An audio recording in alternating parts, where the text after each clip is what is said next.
O vídeo de hoje é o início de uma série chamada Apocalipse Agora. Fique até o final e confira a chave para interpretar as profecias do Apocalipse.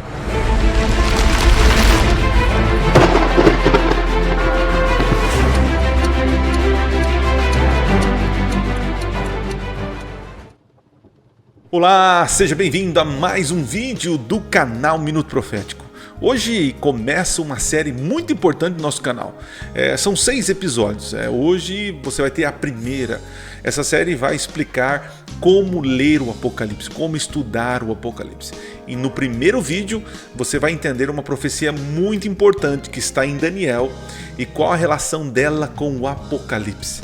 Então fique aí até o final, anote tudo e, aliás, falando de anotar, eu vou colocar no grupo do Telegram, na descrição tem aqui o grupo do Telegram, o PowerPoint que eu usei para poder fazer essa série. Então você tem acesso, é só entrar aqui na descrição do vídeo e você entra lá no grupo Telegram e vai estar lá a pastinha, vai estar lá o nome, a mãe das profecias e você pode baixar. Tá certo?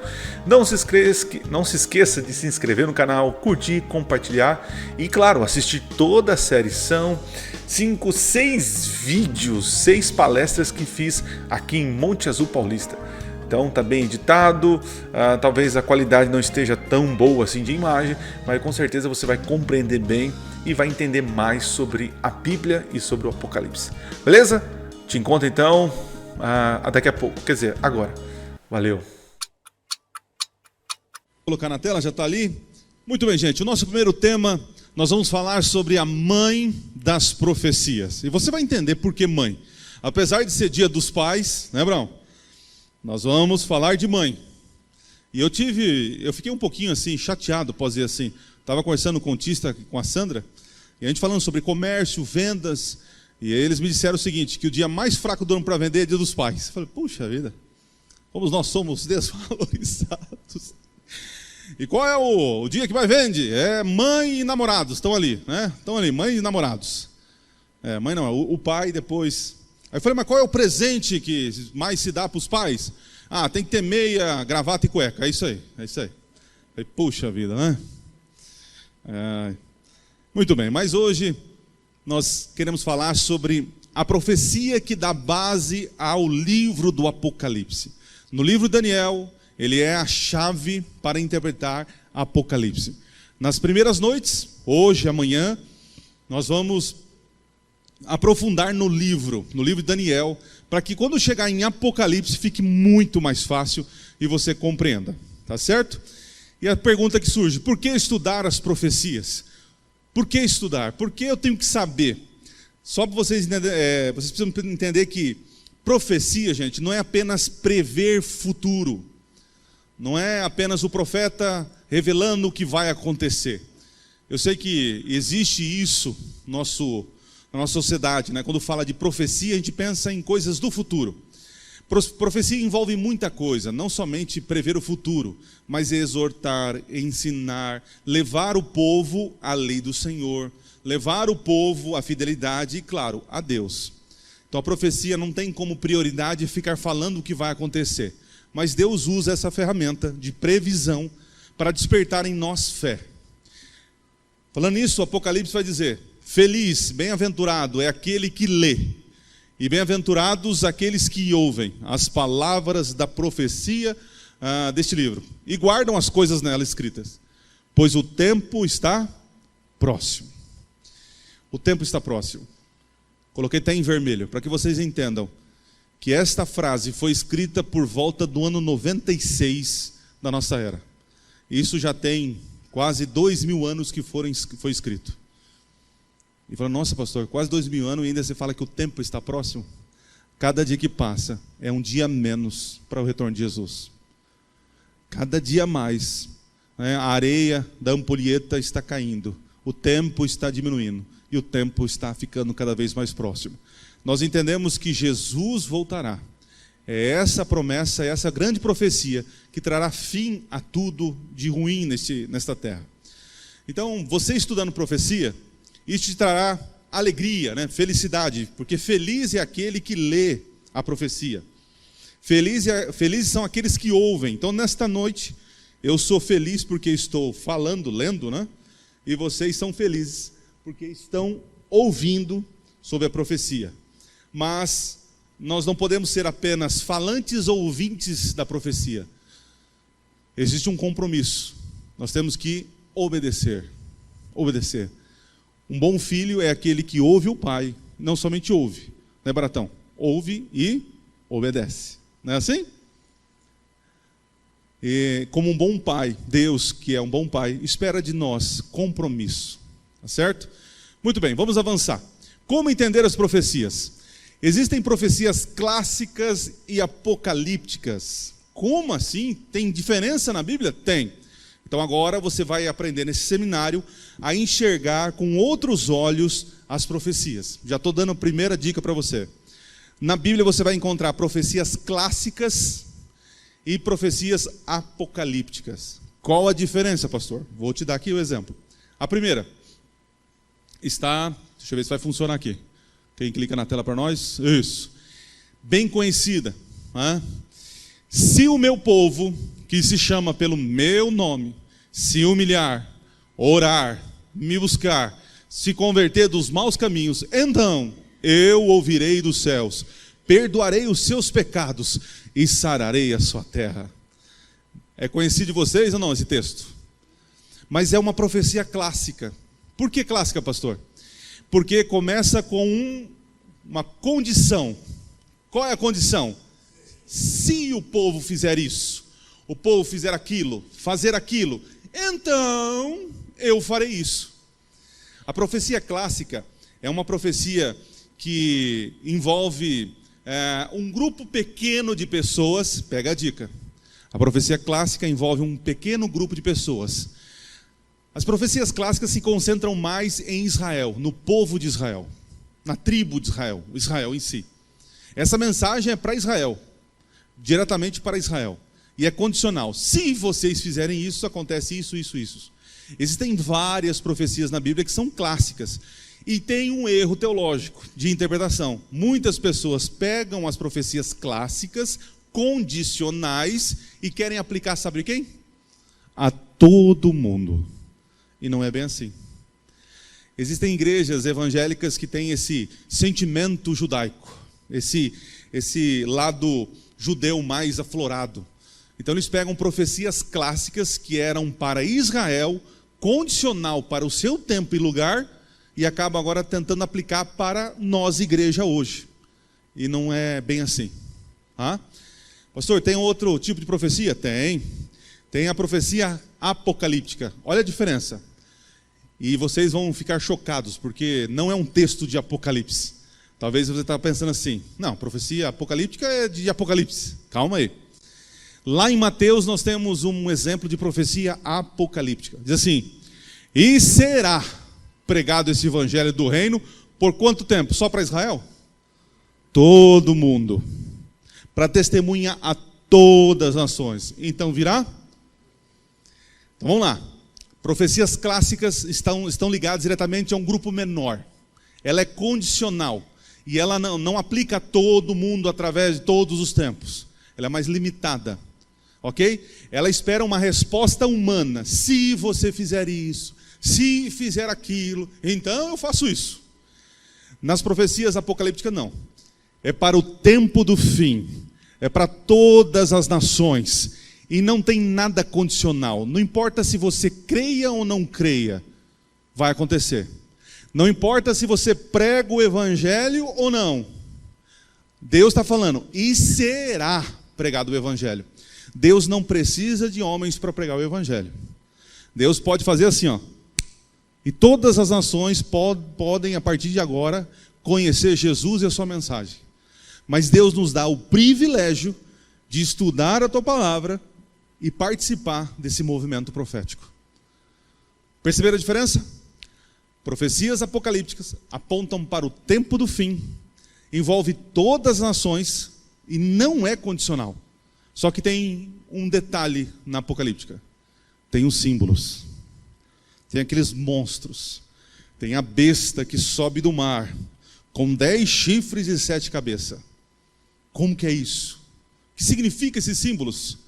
Durante essa semana vou explicar tintim por tintim para você, tá? Então vamos lá, continuando, avançando. Como entender então? Existem ferramentas que nos ajudam a compreender as profecias. Se você usar essas ferramentas de maneira correta, você vai entender o plano de Deus para o seu povo, para o tempo do fim. Primeira ferramenta importante, a própria literatura do livro.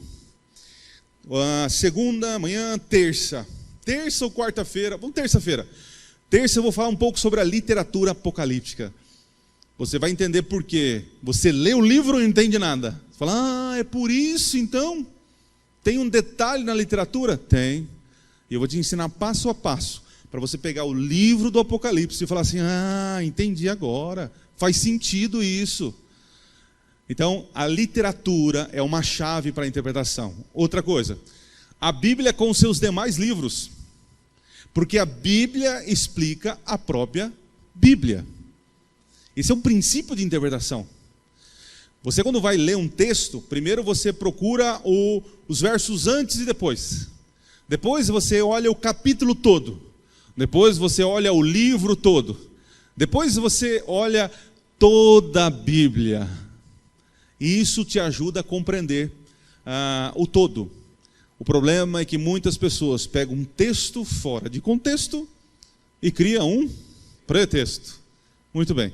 No final eu vou falar sobre isso. No final. Tá? O perigo disso. Muito bem. Uma terceira ferramenta, o contexto histórico e cultural. Muito bem. O contexto histórico e cultural. Vou dar um exemplo para vocês. Quem aqui das mulheres gostam, os homens também, nada contra, né?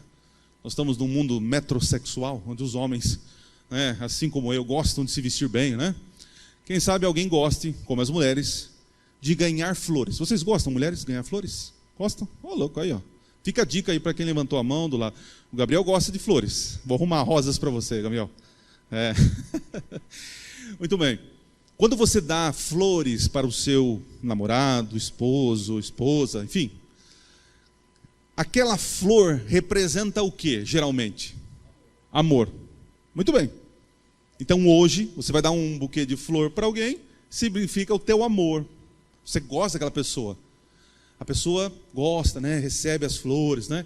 Muitas mulheres nem gostariam de flores, mas um cartão de crédito sem limite. Mas vamos ficar com as flores. É mais barata, né? Então, vamos ficar com as flores. No contexto histórico de Apocalipse, da Bíblia, se você desse flores para a sua amada, para o seu amado, era uma falta de respeito. Por quê, pastor? Porque se aquelas flores representam o seu amor pela pessoa, as flores com o tempo elas murcham. Então, em vez de você dar flores, o que o pessoal no tempo bíblico dava? Pedras, e pedras preciosas. Pedras preciosas. Por isso que na Nova Jerusalém, o que mais aparece ali no texto são o quê? Pedras preciosas, rubis e tantas outras sardes, e tem, enfim, sárdio, né? Tem tantas pedras preciosas, inclusive o ouro, né? Que o chão são de ouro. Então, se você entende o contexto cultural, contexto histórico, vai fazer muito sentido o que você está lendo.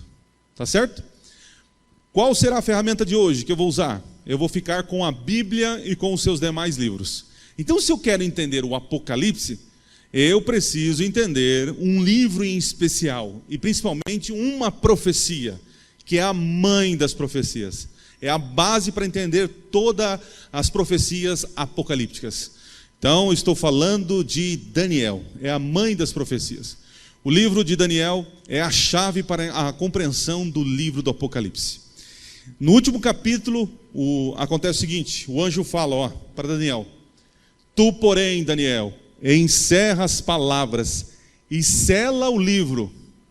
Tudo que ele tinha visto nas visões dele, o anjo falou assim: Daniel, fecha o livro, sela, não é para você. Você não vai compreender. Sela o livro até quando, gente? Tempo do fim. E eu vou dizer para você, nós estamos vivendo o tempo do fim. Muitos esquadrinharão e o saber se multiplicará. O tempo do fim, nós vamos ver na quarta-feira, começou em 1798. Como assim, pastor? Venha quarta-feira, vou te explicar tintim por tintim, tá certo? Então, a partir desse tempo, as profecias de Daniel começaram a ser compreendidas. O próprio Daniel, que teve as visões, muita coisa não compreendeu. Mas nós hoje, pela graça de Deus e condução através do Espírito Santo, nós podemos entender o que Daniel viu. Então vamos lá. O livro de Daniel, ele é dividido em duas partes. Nós temos a primeira seção, que é histórica, veja, a grosso modo. Claro que tem capítulos ali que são proféticos, mas a primeira seção, do 1 ao 6, vai falar sobre as histórias de Daniel. Depois do capítulo 7 até o 12, é uma seção profética. Ali você vai ter várias profecias falando sobre Israel e o tempo do fim. Tá bom? O tema do livro. O capítulo 1 fala, Daniel é levado a cativo, foi para Babilônia, prisioneiro.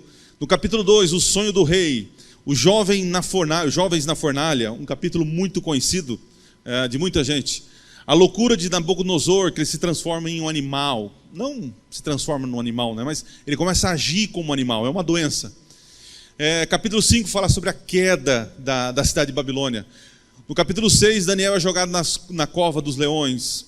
Depois nós temos a seção histórica. O capítulo 7 fala sobre 4 animais estranhos que surgem do mar.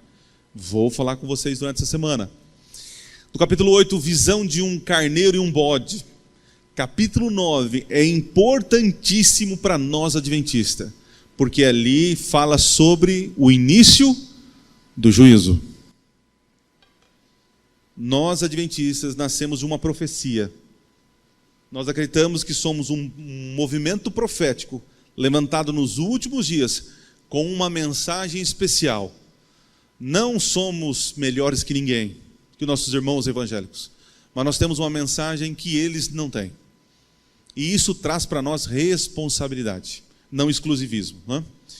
Muito bem, capítulo 10, a oração de Daniel por seu povo, um capítulo espetacular. Capítulo 11 é um dos mais difíceis de compreensão.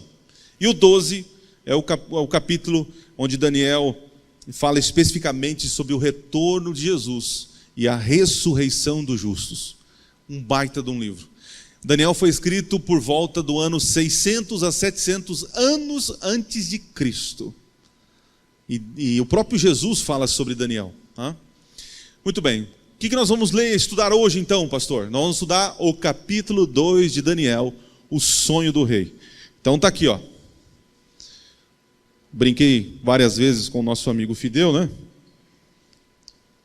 O que é isso aqui, pastor? Os adventistas agora adoram imagem e escultura? Não, calma aí. Calma aí. Vamos explicar o que é isso aqui. Capítulo 2 de Daniel. Então vamos lá. Objetivo do livro de Daniel.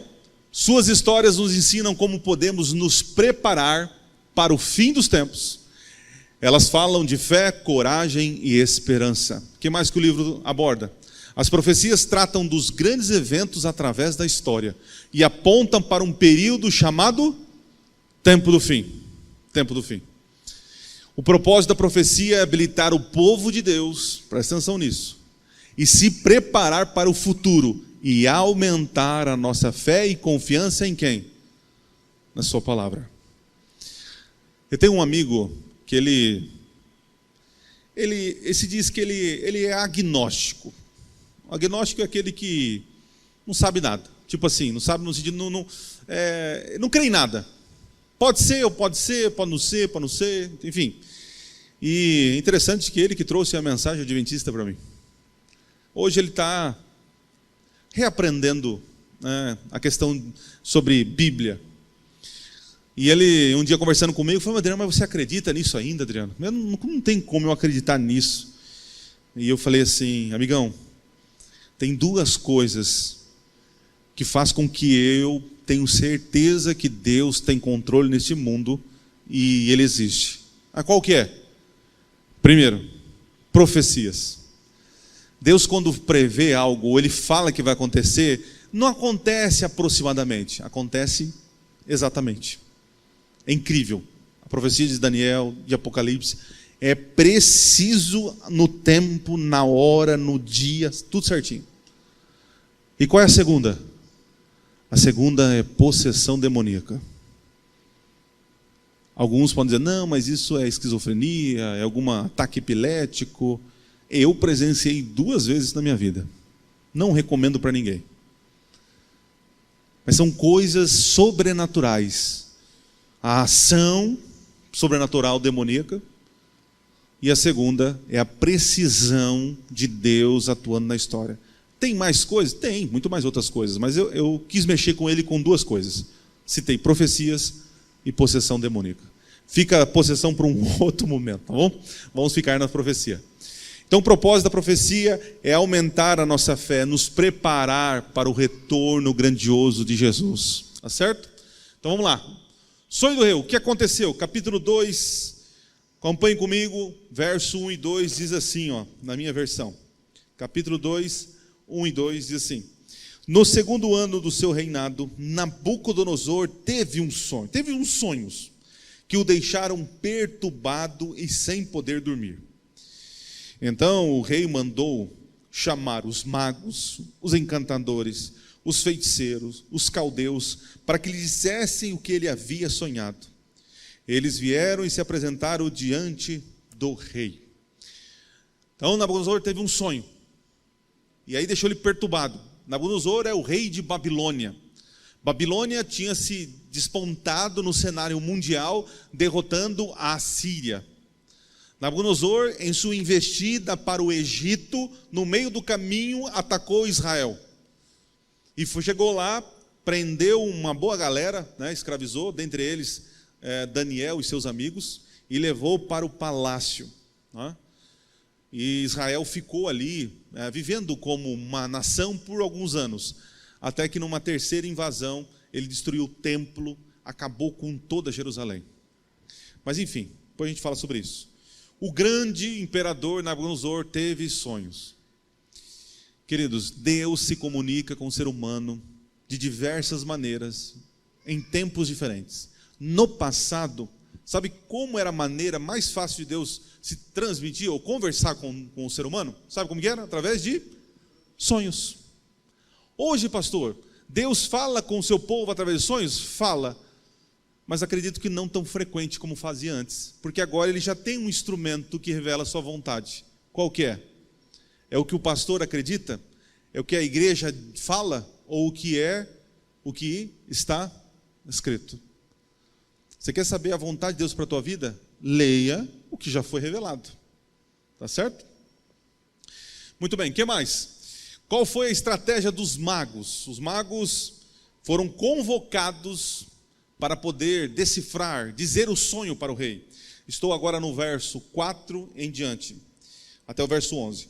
Os caldeus disseram ao rei em aramaico, que o rei viva eternamente. Conte o sonho a estes servos e daremos a interpretação.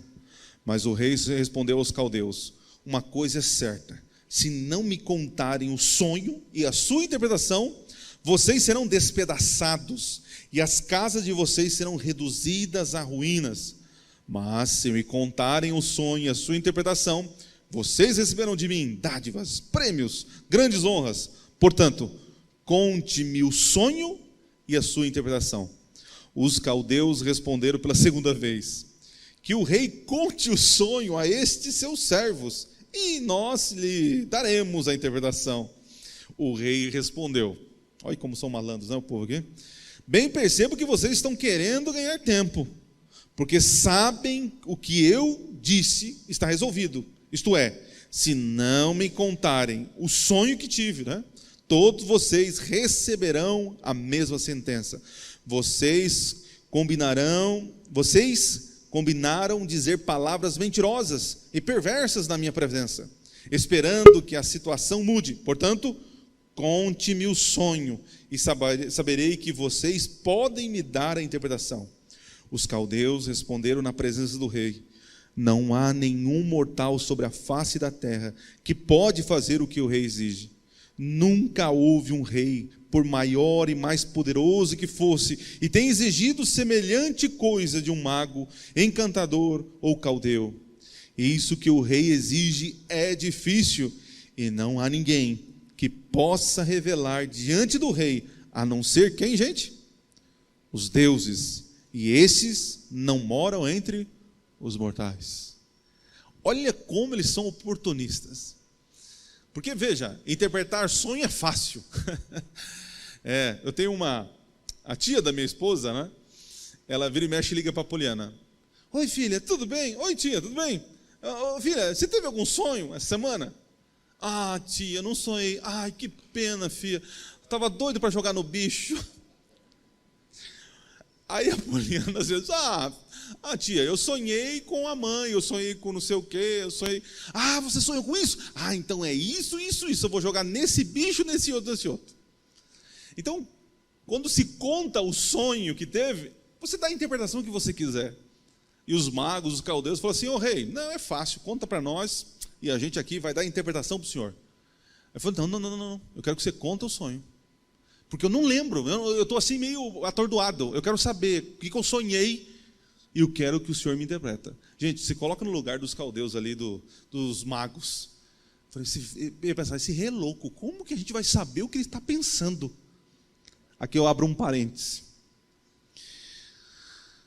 Satanás, ele não tem acesso, ele não sabe o que está no teu coração, na tua mente. Ele tentou de tudo ali para que o rei dissesse algo, para que ele então, junto com os seus mágicos, pudesse enganar o rei. Mas louvado seja Deus, que o único que conhece os cantos do meu coração, as profundezas do meu coração, é somente Deus. Então o rei falou assim, eu vou matar todos vocês. Eu vou matar vocês. Vocês não têm poder, coisa nenhuma. Então vamos ver. Decreto de morte, capítulo 2, verso 12. Fica o desafio para você ler em casa aí. Se você não conhecia esse capítulo, leia em casa, você vai ficar surpreendido. Capítulo 2, 12 e 13, diz assim, ao ouvir isto, o rei ficou tão irado e furioso que mandou matar todos os sábios da Babilônia. Saiu o decreto segundo o qual os sábios deviam ser mortos. Foram buscar também Daniel e seus companheiros para que fossem mortos. O rei ficou louco. Foi como assim? Não, agora todos que são sábios, todos os que eu sequestrei, raptei, escravizei de outros impérios e trouxe aqui para a Babilônia, vocês não deram conta, vão todos morrer. E coitado Daniel, não tinha sido chamado. Só chegou para ele que ele iria morrer.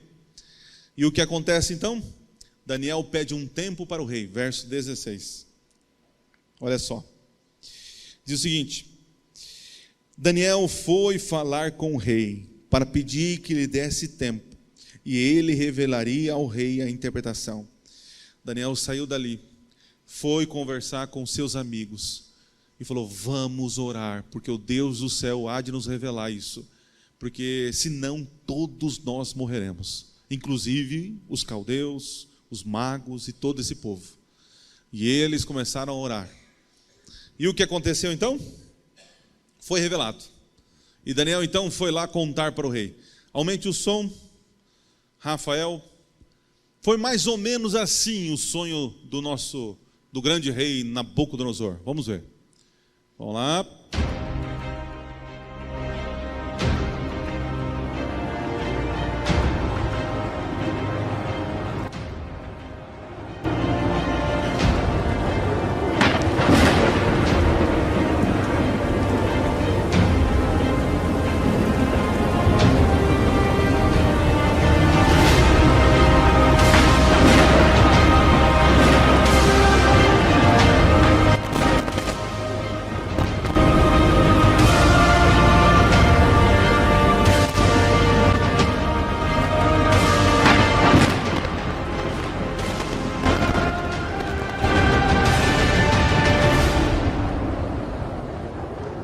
Eu também ficaria assustado com um negócio desse, né?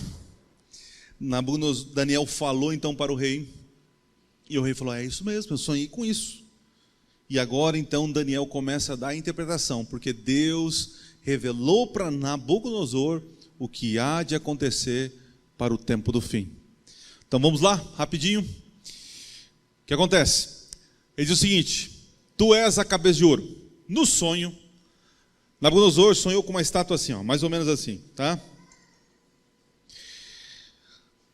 Nabucodonosor, por ser um imperador, um conquistador, ele, assim como outros tiranos e grandes imperadores, entendiam que as nações eram representadas por imagens, bustos, imagem de pessoas.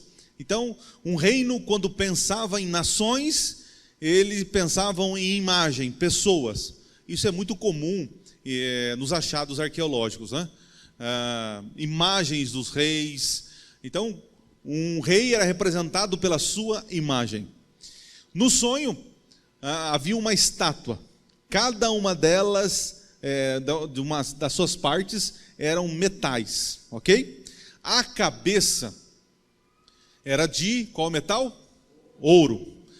E ele diz assim, Daniel: tu és a cabeça de ouro, Nabucodonosor. E olha assim, como tem muitos detalhes aqui. Presta atenção. Nós temos a cabeça, tem essa parte aqui, os ombros, os braços, o ventre, as pernas.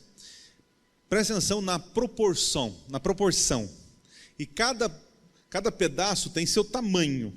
E isso também equivale em tempos. Por quê? Porque a cabeça representava Babilônia, o grande império de Babilônia. Depois Daniel fala assim, ó: depois de ti se levantará outro reino inferior. Então o ouro, o que é inferior ao ouro é a prata. Outro reino inferior. Depois diz assim, ó: um terceiro reino de bronze, o qual terá domínio sobre toda a terra. Nabucodonosor representa a cabeça, quer dizer, a cabeça representa Nabucodonosor. Depois os braços e peito, um outro reino, um outro imperador surgiria, que dominaria o mundo. Depois um outro de bronze. O que mais? O quarto reino será forte como um ferro, que quebra todas as coisas. As pernas então de ferro. E os pés será um reino dividido, mas não se ligarão. Os pés eram feitos de ferro e barro, que não tem liga, né? Não tem como ligar. Muito bem. E diz no sonho que veio uma pedra. Uma pedra veio sem ser lançada por mão humana. Ela vem, a pedra, e bate na cabeça da estátua, é isso? Não. Bate então na barriga. Não. Bate nos pés. Ok? Esse é o sonho. Fantástico. O rei falou: puxa vida, peraí, então como que é o negócio? Então eu sonhei, é verdade, isso mesmo, era uma estátua, vi uma pedra, mas e aí? O que isso significa? Bora lá saber. Olha só, o Império Babilônico é representado aí pela cabeça da estátua. Ele reinou de 626 a.C. a 539 a.C., um período muito curto, pequeno. E por que ouro? Interessante, né? Porque representa a sua luxúria, luxo, riqueza, como Babilônia era, né? E o ouro era o metal mais popular em Babilônia. Depois de Babilônia, o que ia acontecer? Ia surgir um outro império. E aqui tem um detalhe. Daniel está antes do evento acontecer. Daniel está no período de que império? Babilônia. Ele está aqui. E ele está dizendo para o rei: rei, você é a cabeça, ok, mas você vai cair. Outros vão passar a perna em você, você vai cair. Imagine só, o teu reino é curto aqui na terra. Vai vir um outro poderoso. Daniel está vivendo nesse período aqui. E pela profecia, como eu falei para vocês, como Deus, ele escreve certo, né? Em linhas tortas, não é assim? Surge o novo império, os medos e os persas. Interessante que na estátua tem quantos braços? 2. São 2 impérios que se unem para derrotar quem? Babilônia, os medos e os persas. Um reino inferior, né? Mas aí, reinou do ano 539 a 331, inferior à Babilônia, é verdade. Os persas usavam a prata como padrão monetário. Às vezes na história eram os persas que sobressaía mas do nada surgia os medos. Então era um império unido que eles alternavam poderes entre eles. Depois surge na história um outro reino que acaba com os medos e persas. Qual foi? Grécia. Na verdade, o Império Macedônico, hoje conhecido como Grécia. Alexandre o Grande, ele chega e tira o poder dos medos e dos persas. Então o quadril ali, o ventre, é a Grécia, do ano 331 ao ano 168 antes de Cristo. Dominou toda a terra. O bronze era usado pelos gregos em armas e armaduras. Interessante, né? Olha o detalhe. Na estátua, os minérios, posso dizer assim, era representado perfeitamente, né, para cada nação. O ouro de Babilônia, a prata, que era a moeda dos medos e persas, o bronze usado nas armaduras dos gregos. E agora chegamos na parte maior. Esse é o detalhe, ó. A parte maior, que são as pernas, representada por quem? Qual é a nação que aparece no cenário em 168 a.C.? Roma. Roma vai até o ano 476 depois de Cristo. Ela não é derrotada. Roma se enfraquece, se divide, né? Mas enfim, firme e agressivo como ferro, Roma dominou durante mais que todos os demais impérios.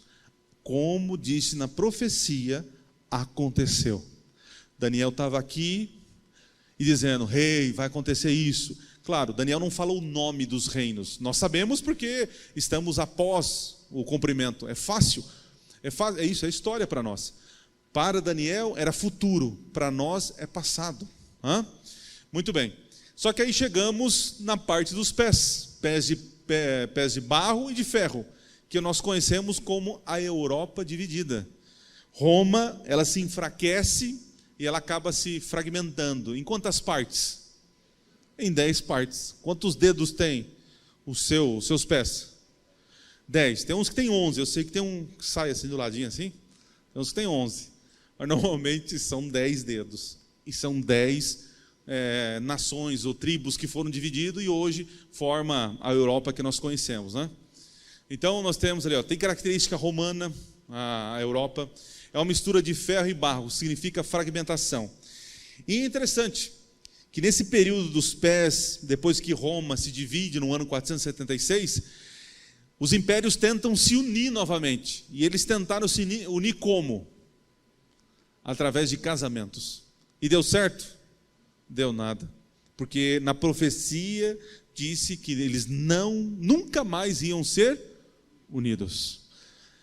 E nesse período viria uma pedra e acertaria então a estátua e destruiria todos os reinos. Essa pedra representa quem? Ele é a rocha, né? Ele é a pedra angular rejeitada pelos homens. Na profecia diz que essa pedra, quando atinge o pé da estátua, destrói toda a estátua, ela cresce como um grande reino. Nós acreditamos que é o reino de Cristo instalado nessa terra. Em que momento estamos na estátua? Estamos na cabeça? Nos braços aqui? No ventre? Nas pernas? Na Roma dividida? Na Europa dividida? Sim. Posso dizer que nós estamos na sujeirinha da unha ali da estátua. O tempo está próximo. Jesus está voltando. Até agora, tudo se cumpriu conforme a profecia. Vocês acham que não vai cumprir a última parte, que é a pedra? Então, o que está faltando? A pedra chegar. É o retorno de Jesus a essa terra. Pastor, entendi. Então quer dizer que a mãe das profecias é do capítulo 2 de Daniel? Sim. Tá, pastor, mas por quê? Porque mostra para nós uma sequência, uma lógica de interpretação.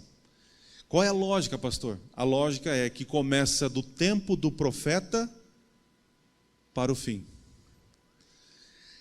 Nós chamamos essa linha de interpretação de historicismo. A escola de interpretação historicista entende que as profecias apocalípticas, elas vão do tempo do profeta para o tempo do fim. Quando você vai para o Apocalipse, ele tem exatamente isso. Começa do tempo de João e vai para o tempo do fim. Quando você vai para Daniel, as profecias começam no tempo de quem? De Daniel. E vão para o tempo do fim. Existem outras duas escolas de interpretação das quais a gente discorda, que é chamada futurista. Eles entendem, a maioria dos nossos irmãos evangélicos, que tudo está no futuro. Tudo vai acontecer lá, mas esse futuro interessante nunca chega. E temos uma outra escola de interpretação chamada preterista, que entende que tudo que foi escrito já aconteceu, é passado. E só falta uma coisa, a volta de Jesus. E nós discordamos disso, porque as profecias, elas estão se cumprindo em nosso tempo. E durante essa semana, eu vou dizer exatamente aonde nós estamos no livro do Apocalipse. Se você quer saber, não perca. Tá, pastor, entendi. Só que, o que isso tem de relevante para a minha vida? E eu vou dizer qual é a relevância. Era no ano de 2014. Comecei meu ministério como capelão. Trabalhava numa escola com quase 800 alunos. Era um Deus nos acuda. E um dia eu falei assim, já sei, vou fazer um curso como deixar de fumar. E vou falar para os pais dos alunos, convidar todo mundo. E aí comecei a fazer um movimento na escola, chamar os pais. E naquela noite vieram para largar de fumar, abandonar o fumo, 228 pessoas. Um auditório maior que esse, lotado de gente. E eu durante as noites dizia o seguinte, olha, no final, no 6º dia, quando terminarmos o nosso curso, que era o curso em 5 dias para você parar de fumar. No último dia nós vamos iniciar uma classe bíblica, porque eu quero, como pastor, fazer com que ajudar você a abandonar os vícios, mas também entender o propósito da tua vida. Não é só parar de fumar, mas é entregar a vida a Jesus. E foram 5 dias intensos. Naquela semana, 78 pessoas pararam de fumar. E o depoimento deles estavam maravilhados, né? Eu lembro que no primeiro dia, quando eu cheguei, eu entrei no auditório, ficava na parte de cima da escola. Se tem alguém que fuma aqui, por favor, não quero ser ofensivo, mas talvez vocês não sintam o que os que não fumam sentem. Quando eu entrei no auditório, mas veio um bafo. Do quê? Cigarro, forte, gente forte. Meu Deus. E você via na mão deles assim, ó, eles querendo fumar, né? E naquele dia, na entrada, estava um polaco assim, encostado na parede. O nome dele, Daniel. Ô pastor, você é o pastor do meu filho? É o fulano, agora não lembro se é Mateus, não lembro o nome. Eu quero parar de fumar, pastor. Opa, está no lugar certo. 5 noites. O Daniel era uma das pessoas que parou de fumar. Só que na 6ª noite ia começar a nossa classe bíblica. Sabe quantos vieram para a classe bíblica? 2 pessoas. Veio o Daniel, que parou de fumar. Até naquele dia eu falei, Daniel, você está mais cheiroso, cara. Olha, ó. E junto veio a Rosemeire, que não fumava. Não, ela participou da classe só para aprender, mas ela não tinha problema com fumo. Ela era evangélica, cristã. Falou, pastor, eu vim para essa classe bíblica, quero estudar com o senhor também. Ela era de uma outra denominação. E começamos a estudar a Bíblia. E fomos estudando a Bíblia. E o bonito é ver a transformação do Daniel, que não era cristão. A Rose sim, a Rose já era uma cristã, já tinha a vida mudada. Mas o Daniel, a cada dia ele levava um choque com a palavra. Pastor, então dizendo que isso aqui não agrada a Deus? Não, Daniel, não agrada a Deus. Você está querendo dizer, pastor, que eu tenho que fazer isso? Eu falei, não, você não tem que fazer nada. Se o Espírito mover teu coração, se você está entendendo que é certo, que é o desejo de Deus, faça. Tá bom. Eu sei que chegamos quase no final do curso. Vamos estudar Mateus capítulo 24, sobre a volta de Jesus. E o Daniel estava impressionado. Ele falava assim, uau, então Jesus vai voltar assim, o senhor, com os anjos e tal? Eu falei, Daniel. E a Rose falou assim, é verdade. E Daniel, não sei se você sabe, a Rose falando, mas haverá o arrebatamento secreto. Aí eu já olhei para ela e falei, como que é isso, Rose? Ué, pastor, o arrebatamento, a igreja será arrebatada, as pessoas serão transladadas ao céu, ninguém vai saber, só vai ficar os infiéis, para a grande tribulação. Falei, Rose do céu, aonde está isso? Aqui, pastor. E pegou o texto, abra a tua Bíblia, Mateus capítulo 24. Falou, pastor, é uma das profecias mais lindas que eu tenho estudado nos meus últimos 25 anos como cristã. Falei, sério, Rose? Ô pastor, vamos ler lá comigo? Vamos. Mateus capítulo 24. E ela, com alegria nos olhos, né, porque ela estava compartilhando aquilo que ela conhece, né? Mateus capítulo 24. E ela diz assim, pastor, como é bonita a palavra de Deus. E o Daniel querendo saber, mas onde está isso, Rose? Mateus capítulo 24, a partir do verso 37. Não, vamos ler o 40, isso, é no 40, perdão. Ela leu no verso 40, 24, 40. Então, 2 estarão no campo, um será levado e o outro deixado.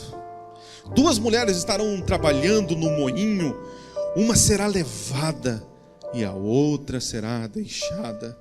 Portanto, vigiem, porque vocês não sabem o dia que virá o Senhor de vocês. Está vendo? Chegará um momento em que as pessoas estarão vivendo e de repente serão arrebatadas, levadas para o céu. E os ímpios ficarão para passar toda a tribulação. E o Daniel falou assim, uau, então vai ter esse momento? Eu falei, Rose, você já leu os versos anteriores? O que tem, pastor, os versos anteriores? Vamos ler os versos anteriores? Então vamos, pastor. Vamos ler a partir do verso 36. Mas a respeito daquele dia e hora ninguém sabe, nem os anjos dos céus, nem o Filho do homem, senão o Pai. Pois assim como foi nos dias de Noé, assim também será a vinda do Filho do homem. Pois assim como nos dias anteriores ao dilúvio, comiam, bebiam, casavam e davam em casamento, até o dia em que Noé entrou na arca, e não perceberam, até que veio o dilúvio e os levou a todos. Assim será também a vinda do Filho do homem. Falei, Rose, quando você lê o texto, você disse para mim que quem será levado é o salvo, e quem fica é o perdido. É, pastor, mas agora quando você leu todo o contexto, quem é o salvo? É o que é levado ou o que fica? Não, peraí, pastor, vou ler de novo. E leu. Falei, e aí, Rose? O salvo, nesse contexto, é o levado ou o deixado? Peraí, pastor, eu vou ler mais uma vez. Ela leu mais uma vez. A mão dela começou a tremer. Ela tremia. Ela fazia assim na mesa. Pastor, eu vou ler mais uma vez. Posso ler uma vez? Pode. E ela leu mais uma vez. Falei assim, pastor, não pode ser. 25 anos acreditando que haveria um arrebatamento e nunca me ensinaram os versos anteriores. Que engano é esse? Não pode ser, pastor. Ela fechou a Bíblia. Não, pastor, desculpa, Daniel. Mas ela ficou envergonhada, ela chorava. 25 anos ensinando para ela de um arrebatamento que nunca vai existir, por causa de uma falsa interpretação da Bíblia. Eu falei, Rose, eu entendo a sua frustração. Pastor, você não entende. São 25 anos pregando para pessoas e pregando a mentira. Eu nunca tinha prestado atenção nos versos anteriores.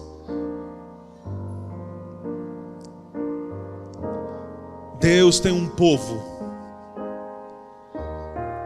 que tem levado a verdade e esperança a muitos cegos e muitos sinceros que estão sinceramente errados, porque olham para a Bíblia e interpretam a Bíblia de maneira equivocadas, e isso traz uma consequência eterna. Pessoas que estão vivendo no erro, interpretando a Bíblia de maneira errada. E Deus chamou você para essa semana para te mostrar verdades que você não sabe. E você, assim como Daniel, alguns daqui serão como Daniel, terão uma nova vida, uma mudança, vão abandonar pecados, uma vida de vícios. Mas eu creio que nessa semana haverão pessoas como a Rose, que acreditavam a vida inteira naquilo que ensinaram, mas que ao estudar a Bíblia vão perceber que estão sinceramente errados. Em ambos os casos, você precisa ter humildade para aceitar a verdade.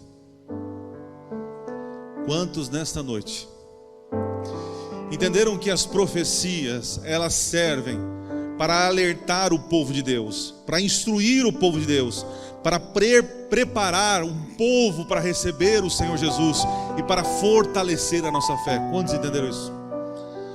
E quantos entenderam que Jesus, Ele quer nos libertar de tudo, inclusive de uma má interpretação da Bíblia? Satanás tem usado a Bíblia para enganar um povo e manter eles com vendas nos olhos. Durante essa semana, Deus vai abrir os seus olhos. Quantos creem nisso? Amém. Fiquem todos de pé. Nós vamos orar.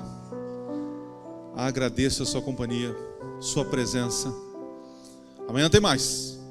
Amanhã nós vamos agora ver o que Daniel sonhou. Hoje foi sobre o sonho de Nabucodonosor. Amanhã serão sonhos de Daniel. O que ele sonhou? Quais são essas profecias? O que vai acontecer? O que já aconteceu? É amanhã. Vamos orar. Pai querido, louvamos o Senhor pela oportunidade que estamos tendo agora de aprender sobre a Tua Palavra. Nos dá humildade para abandonar erros, tradições, coisas que nos prendem e que hoje o Senhor nos está revelando que não é verdade. Muitos dos nossos irmãos aqui presentes não conheciam, vão conhecer coisas que mudarão a vida deles. E nós também, assim como a Rose, conhecia o Senhor Jesus, tinha uma vida devocional, mas ainda vivia na mentira. Senhor, liberte cada um aqui do engano e da mentira. Nos guia toda a verdade. Mude o nosso coração. Transforme a nossa vida como mudou a vida do Daniel. Hoje o Daniel é um líder da nossa igreja. Que sejamos todos abençoados pelo Senhor. E que ao sair desta casa de oração, eu lhe peço, Senhor, como ministro do Evangelho, que a graça de Jesus, o amor de Deus o Pai e a consolação do Espírito esteja sobre todos nós. E a igreja diga: Deus abençoe vocês. Um bom descanso.